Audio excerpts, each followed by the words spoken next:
te lenn rek leen dese muy Sénégal pour ñu yegg ci océan Atlantique bi waruñu fowe notre sécurité gis nga c'est une question bu nga xam ne dañ ci waroon am un consensus national opposition majorité non inscrit ñëpp a waroon d'accord parce que c'est quoi on va être un pays pétrolier gazier dans quelques années ou dans quelques mois da ngeen foog ne suñu dëkk yi ni ñu ko daan xoolee lañ koy xoolee mais non. mais moo tax ñu ne est-ce qu'il ne fallait pas une communication est-ce qu'il ne fallait pas une communication autour de cette loi. mais la communication se fait encore une fois de plus au sein de l'Assemblée nationale par les canaux yi nga xam ne la loi organique portant règlement de l'Assemblée nationale moom la wax musuñu wax ne président assemblée dafa war a jël loi bi def conférence de presse non on a dit loi bi bu ñëwee bureau conférence de président la ñuy convoqué ñooñu dressé calendrier dem commission technique bu ñu jógee commission technique soog a dem plénière tey pendant 7 heures de temps les députés ont parlé librement et je crois que c'est quand même salutaire. D'accord Cheikh. Oui. mu ngi wax tout à l'heure waxu commission technique alors ñu ngi koy tudd am sax ñu ne pourquoi député de l'opposition bi mu yeggee commission technique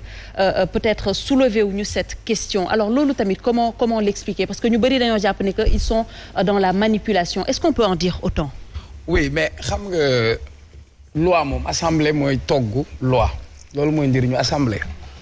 mais assemblée am na organisation bon balaa mu doon dem séance plénière jaar na ci commission technique jaar na conférence de président maintenant ñun ñëpp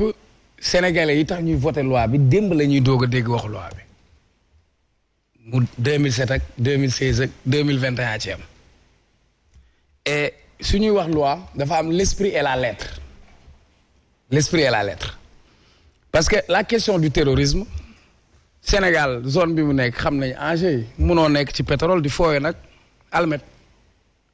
nag mooy luy taal réew yaakaar naa droit moom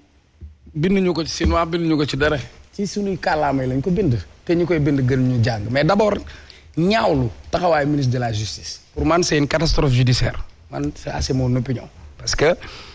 tey ñun dañ doon xaar que le ministre de la justice mu apporter ay réponses à nos interrogations légitimes et citoyennes ndax coow li bëri na bëgg nañu xam mais il a fermé le débat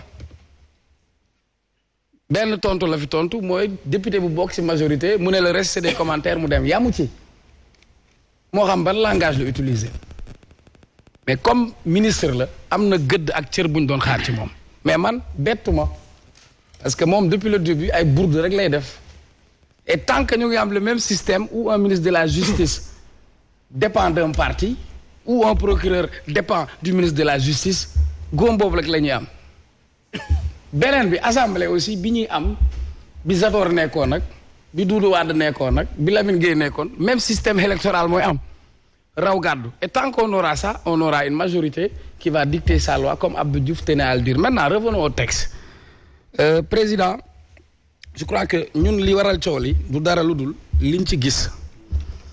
par exemple comme da nga yore document bi. loi bi da nga ko yore. waaw document bi ànd ak loi bi ñu samp baaraam. bismillah léegi suñ nee ma les infractions liées aux nouvelles technologies de l'information et de la communication. récemment ñu dégg président di wax kacc bi te mu ngi doon wax ay jamono en 2016 la force du clic fera face aux frics et aux flics. kon tey dafa mel ni réseaux sociaux yi nouvelle technologie bi maanaam am na lu si nit di bindee wala lu mu ciy wax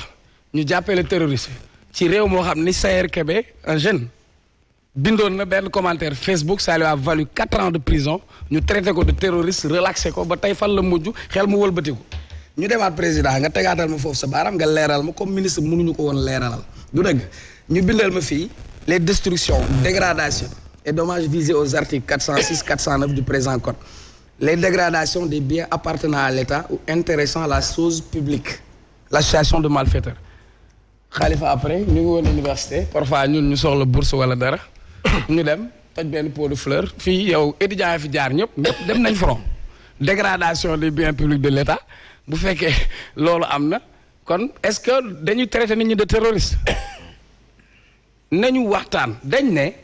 réew mi lu waaye ñu def du pour ñun la l'État à lui tout seul ne peut pas lutter contre le terrorisme lu ñu war a associer nit ñi la lan moo fi indi procédure d'urgence mois de mars événement yi fi am après on a entendu les discours d'ailleurs le ministre de la justice il est allé au Fouta en pulaar il a dit que am na ay terroristes nañ ñu génneel terroristes yi ñu won ñu ñii ñooy terroristes yi ñu tegal ñu ko parce que dañ leen jox état lu sérieux la mënuñu toog di ci wax du matin au soir et malheureusement. su fekkee est-ce que c'est des informations qu'on peut donner comme ça. nee naa l'état c'est du sérieux le ministre de la justice moom laa dégg en pulaar mu ne yëf yi am na lu ci rax ay terroristes nañ ñu ko won bu dee am na ay terroristes ñu jël leen tëj leen ñu xam ne lii ay terroristes la. événement yi passé waroon nañ ci tirer ay enseignements mais contexte bi ñu ko indee tey ñu dégg ñu bokk ci majorité bi ne dañ ñoo mbéjoon duñ ñu bettaat nga déggaat président toog ne li fi amoon du fi amaat mais nit ñi seen xel kenn mënu ko contrôler on va se poser des questions on va avoir des interrogations légitimes le vrai débat aujourd'hui le terrorisme ne serait-il pas un prétexte pour museler les citoyens sénégalais le terrorisme ne serait-il pas un prétexte pour restreindre les libertés et pour man ma personne cette loi elle est liberticide parce que tout simplement xañ na nit ay liberté am sànq dama déglu sëñ Mansour Sy Djamil sama soppe bi quand je l'écoutais ma ne kii ñaari taxawaay la am doomu daara nekk intellectuel il a parlé de Guantanamo. loi bi nga ne xañ na nit ay seeni droit. bien sûr loi bii ñu wote tey. bien sûr loolu laa gëm man. pareegu ma sax pour man sax elle est anticonstitutionnelle parce que la constitution du Sénégal bi nga xam ni Ablaye Wade gàcce ngaalaama barki démb ngeen doon fêté 23 juin Sénégal 10 ans 23 juin tey ñu tollaat ci di ñu wax ci assemblée bi ñu ngi tëgg loi yoo xam ne ni am na ñoo xam ne ànduñu ci fii ci régime bi lañ fi gis loi bu ñu tëgg biir assemblée nationale parrainage pour dégager ay nit. lii nii ma gis na dalul suma xel dalul xelu sénégalais ñu waroon ñu ko leeral mais loi boo xam ni 24 heures chrono ñu dëxañal ñu ko indil ñu ko bunkériser assemblée nationale. ça n'augure rien de bon parce que ñun le véritable terrorisme xam nga mooy lan mooy ce terrorisme qui a valu aux jeunes sénégalais de mourir en mer. sénégalais xam nga lu leen terroriser dépense location gaz essence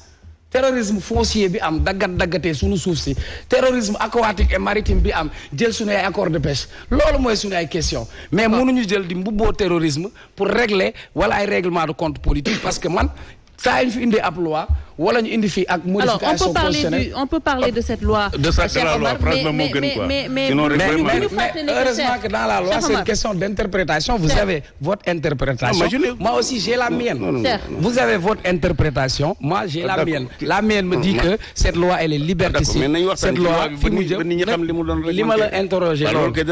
infraction tontu ma ci. cher alors ñu ngi ñëwaat il faut pas également que ñu fàtte ne que terrorisme quand même dafa exister. mais c'est que mais war ñoo mbubboo terrorisme sonn nañ xam nga tey jii. kenn weddiwul terrorisme mais war ñu mbubboo terrorisme pour régler yeneen compte. xam nga tey Sénégalais yëpp dañoo yendoo wax ci loi bi. man nag yàlla dimbali na ma wax dëgg yàlla am naa tuuti expérience parlementaire xam naa tuuti ci loi dama jàpp ne askan wi ñuy seetaan li ñu war a fexe mooy la ma mujjee ci sama ñaan ga bu nu fi jógee mu am wax ji amal leen njëriñ ñu comprendre lan moo ne ci loi bi. gis nga danger yi ci nekk buñ ci àggee dinaa ko wax waaye nag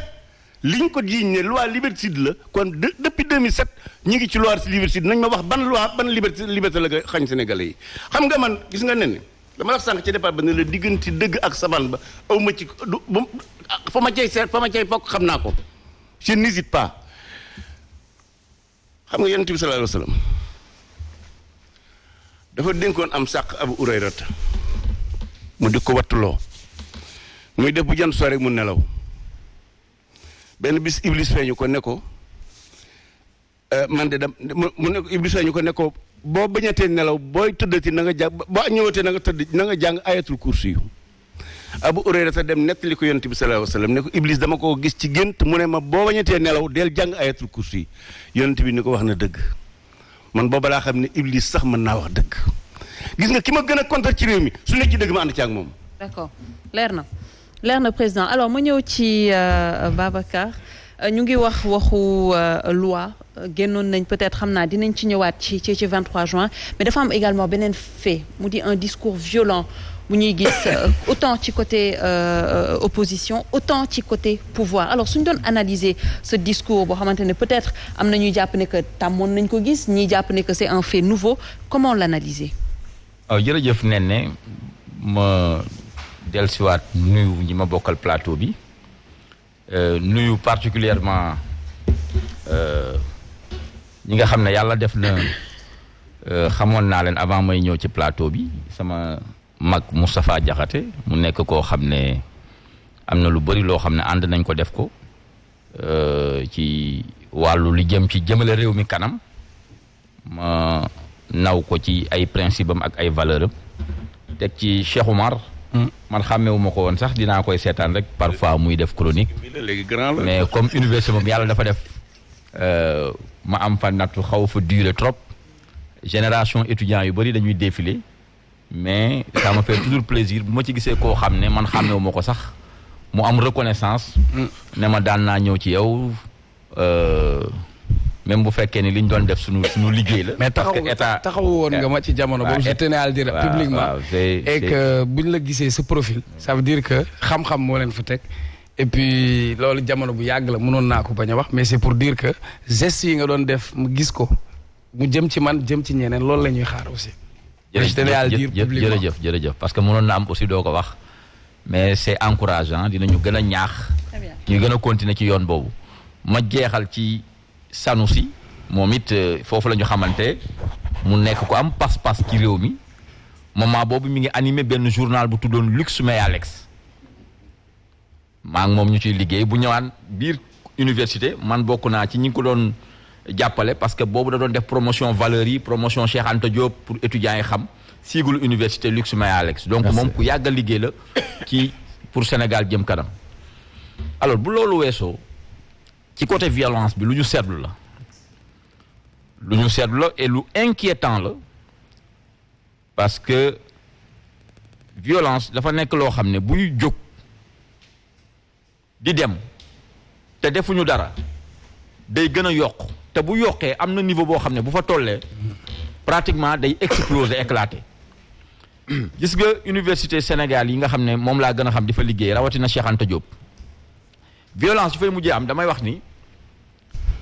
askan wi yëpp dañ leen di interpeller parce que erreur bi nga xam ne ñoom dañ koy faral di def mooy dañuy bàyyi ñi jiite université kese ñu jàpp ne ñooñu rek ñoo war a wax régler problème bi or am na question yoo xam ne dafay dépasser sax autorité universitaires yi et bu ma koy wax di évoquer université dama leen di wax ni ñun Sénégal dañu fàtte ni Côte d'Ivoire violence am mi ngi déparé bi ñu bàyyee ñenn bëgguma tudd ay tur ñaar ñu xam ci ndaw yi gënoon siiw à l'époque ñu nekk ci biir campus yi yor ay jaasi ci fesi violence boobu dafa dem ba bi conflit bi éclaté pratiquement ñooñu dañu jóg nekk ay leader politique yoo xam ne dañu gën a attiser violence bi moo tax violence dañu war toujours di ko xeex Sénégal nag langage bi langage bu am violence la depuis quelque temps wallaahi ci réseaux sociaux yi dafa bëri violence tey rek assemblée vidéo yi ma seetaan man dama dem ba ni ñii mais est-ce que dañu fàtte ni am na ay kilifa diine ci ñi gën a kawe ci Sénégal yoo xam ne xëy na ñu ngi toog di seetaan télé c'est comme si nit ñi pour jox am importance parce que société bi aussi da leen di ràngati ba nga jàpp ne ki gën a saaga ki gën a xotti kooku dañuy jàpp ne après buñ koy TikTok ak yooyu parce que yëpp da ci bokk. assemblée tey jii mais du bii rek yàgg na loolu fee yooyu yàgg na ci am du bii kese mais bu tey bi moom moo tax ñuy wax. Sénégal assemblée ces dernières années gis nañ bi ñuy voté loi bi motion bi doon mettre en accusation Idrissa Seck gisoon nañ violence ba fa amoon ak fecc yi ñu daan fecc. bi affaire bi jàllee donc yàgg na violence yàgg na assemblée nationale mais bu tey bi moom la ñuy wax et tey man dégg naa ay saaga yoo xam ne am na ñu ko def yoo xam ne man vraiment jaaxal na ma alors ci journaux yi aussi ci langage journaliste yi parfois da ngay sentir violence ci bind yi benn affaire day am ñu ne telle personne brûle telle personne telle personne démolit telle personne nit ñi duñ ci def attention telle personne descend en flamme telle personne mais c'est des langages yoo xam ne du point de vue psychologique day def effet événement yi mujjee xew man gis naa violence ak incitation à la violence boo xam ne événement mars yi mais dafa dem ba situation terreur dafa amoon xam nga ñu ngi wax ci terrorisme nit ñi di wax nii mais terrorisme dafa mën a am ay sens yu bëri xëy na ñuy wax ci côté droit bi à chaque fois nga tiital nit ba moom mënatul def ba mu tétanisé wu ba toog ba ragal rek ñu ngi ci situation terrorisme xam nga Moustapha Diakhaté bu waxee dara nga bind ne Moustapha Diakhaté mi ngi dëkk tel endroit man gis naa événement mars yi passé koo xam ne day bind ne Maître El Hadj Diouf habite au Maris mais il faut se mettre à la place de Maître El Hadj Diouf dem na ba sax yéen presse bi da ngeen ci am jafe-jafe parce que ki wax yi ni ñu doon defee gis nga bi ñu arrêté seen TV ak Walf dama ne instance bi ko jël ndax am nañ ay psychologue ak ay sociologue parce que li ñu arrêté seen TV moo tax en réalité violence la boo xam ne dañ leen ko tegoon moo tax en réalité ñu attaqué yeneen organe de presse parce que c'est une manière de dire que ni ok ñii ñoo nekk ak peuple bi ci moment bi ñi la ñoom ñooy collaborateurs yi tëj seen TV boobu moom moo indi woon réaction boobu donc parfois acte sax yow mën nga ci bañ a def attention fekk acte bu violent la maintenant il faut société bi yëpp ñu conscient ci loolu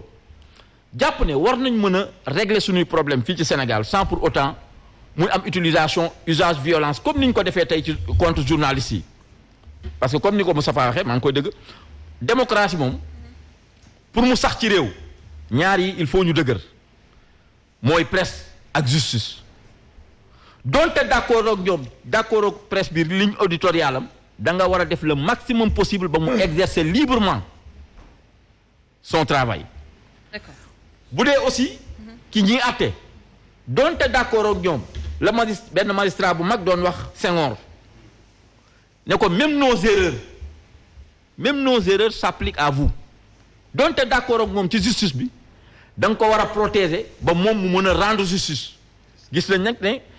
ñoom it violence exercée wu na ci ñoom en termes de menace ba nga gis ab juge boo xam ne dafa waroon juger mu bàyyi jugement bi tegu ko fenn indi argument yoo xam ne tegu ko fenn sama jabar dafa bokk kii pour dire que vraiment violence dafa bëri ci société bi université ba may liggéeyee aussi gis nañ violence am fa. Effectivement. te gis nga violence xam nga li koy gën a yokk. ñaar yi daf ci bokk. mooy sentiment d'injustice bu nit ñi demee ba jàpp ne injustice dafa am dañuy recourir à une justice privée par la violence beneen bi koy yokk aussi mooy mu dem ba impunité am. gis nga ci école yi ak université yi dañu dem ba élèves yi ak étudiants yi am sentiment boo xam ne sentiment d'impunité maanaam mën nañ def lu ñu neex. il y a quelques années fii ci Sénégal possible woon élève mbéj